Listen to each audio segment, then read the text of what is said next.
Economically vulnerable countries were also a focus at Thursday's IMF Annual Meetings. CGTN's Rachelle Akuffo moderated a panel of ministers and experts on pivotal moments for countries' economies and how multilateral organizations can effectively engage in fragile states. Let us first identify, what does it look like? How will we know for sure if a country is in a pivotal moment? That means often a political moment. It can be a peace settlement. It can be the end of a regime, something where business as usual has probably come to an end, and that you can find the opportunity to look forward, as I say, move from what you might call the palliative care of an economy towards the transformational recovery.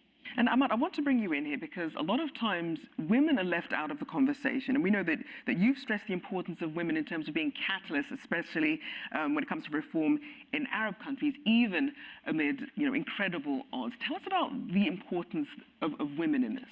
It is past time, I guess, that when women are not really engaged, when they are excluded, and oftentimes not only by local actors, but also through sometimes, I would say, misguided as well policies of some of international actors, or due to so many other also reasons.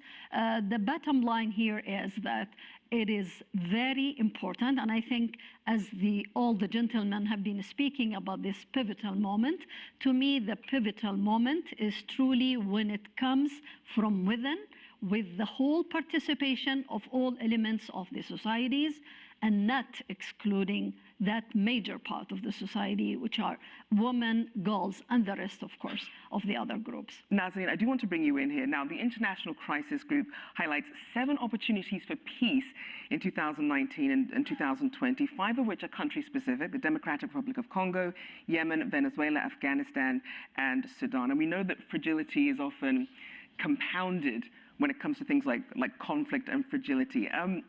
Talk to us a bit about how you see the role of international institutions in really making a difference and coordinating in this. Yeah, absolutely. Thank you so much. I think the international financial institutions have an incredibly important role to play in fragile context. As you noted, fragile contexts are at the root of what we've seen to be a 65% increase in conflict over the last decade. At the International Rescue Committee, we're a humanitarian actor. We can be responsive, we can be reactive, and we can respond to basic life-saving needs, and that's what the humanitarian sector is often best set up to do. That's incredibly important, but the other dimensions of the way conflict is changing really speaks to the role of the international financial institutions. So financing, relationships with government, but also the ability to expand the technical tools that the international financial institutions use to bring a lens to inclusivity.